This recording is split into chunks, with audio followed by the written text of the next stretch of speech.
السلام عليكم ورحمة الله. ازيكم؟ يا رب تكونوا بخير وفي سعادة وهنا. الوصفة بتاعتنا النهاردة صينية البطاطس باللحمة في الفرن.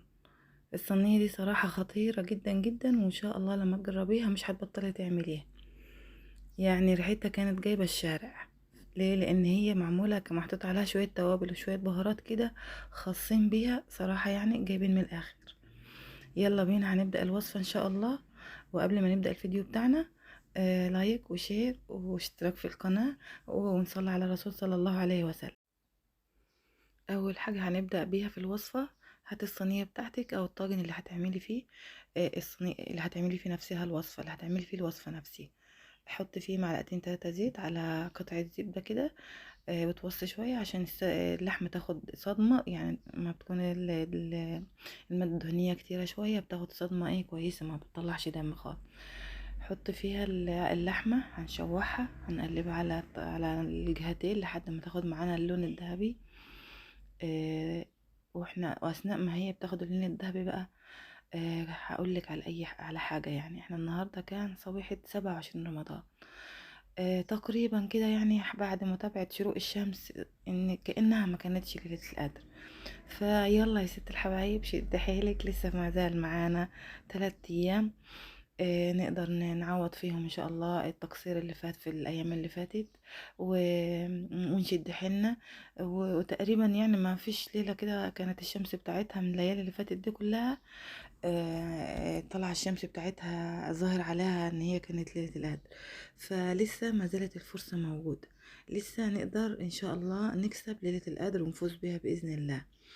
فالنهاردة صباحة 27، كل الناس اللي تابعت شروق الشمس قالوا كان لها شعاع وما كانتش فيها علامات ليلة القدر. فيلا يا حبيبتي شد حيلك كده، ونلحق نعوض في الليالي اللي جاية ونغتنمها ان شاء الله. احنا هنا شوحنا اللحمة لحد ما اصفرت، نزلنا عليها بفلفل وكمون وكركم وبهارات و... واهم حاجة القرفة دي هي اللي بتدي لصينية البطاطس دي بالذات النكهة الخاصة بيها. معانا كمان بصلتين كبار وقرنين فلفل مقطعاهم شرايح كلهم. بعد ما نزلنا باللحمة وشوحناها ونزلنا بالتوابل، هننزل بالبصل والفلفل. هنقلب الخليط ده كله مع بعضه لحد ما البصلة بتاعتنا تدبل والفلفل يدبل.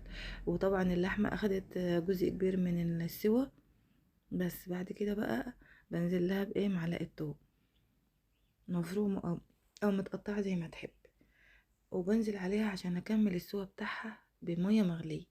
يعني مينفعش تنزلي بمية باردة.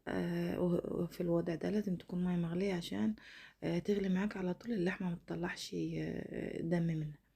بعد كده يا ست الحبايب، بعد ما اللحمة تاخد 3/4 سوا كده، انزلي بنص كيلو بطاطس او الكمية اللي انت تحبيه. قلبي بقى الخليط ده كله مع بعضه كويس جدا. واظبط الرصة بتاعتها كده زي ما انت عايزة. انا صراحة بعد ما قلبتها وشوحتها شوية مع بعضها، رصيت البطاطس بشكل كده حلو، يعني بدل ما اسيبها بشكل عشوائي كده.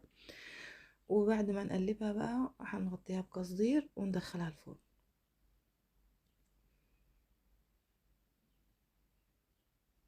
معلش، بضيف لها الاول عصير الطماطم قبل الكلام ده كله، قبل ما اغطيها وادخلها الفرن واضيف لها شويه عصير طماطم واقلبها معاهم برضو. وايه واغطيها بالقصدير وتدخل الفرن بقى. تاخد بقى حوالي مثلا ساعة الا ربع كده، يعني السوا على حسب انت بتبص عليها كل شويه لحد ما تلاقي اللحمه استوت. ودي كانت عصير برتقانه دي، يعني خطوه اختيار. اذا حبيتي انك تعمليها اعمليها، ما حبيتش. بس انا صراحة كنت عملت فراخ مشوية بعصير البرتقال، وكانت يعني والله العظيم ما يعني كانت حاجة كده ما دقتهاش قبل كده. فأنا حبيت أجرب عصير البرتقال مع صينية البطاطس، وصراحة أضاف لها طعم جديد وخلاها طعمها زي السكر. والله العظيم الولاد كانوا مبهورين بيه.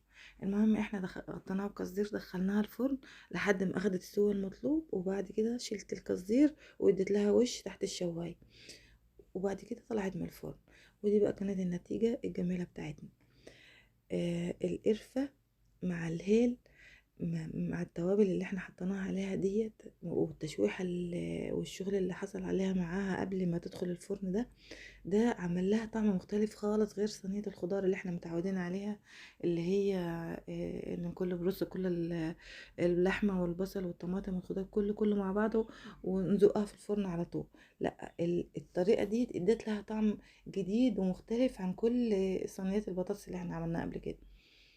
يعني انا عن نفسي، ما لو ما اجي اعمل بطاطس مش هعمل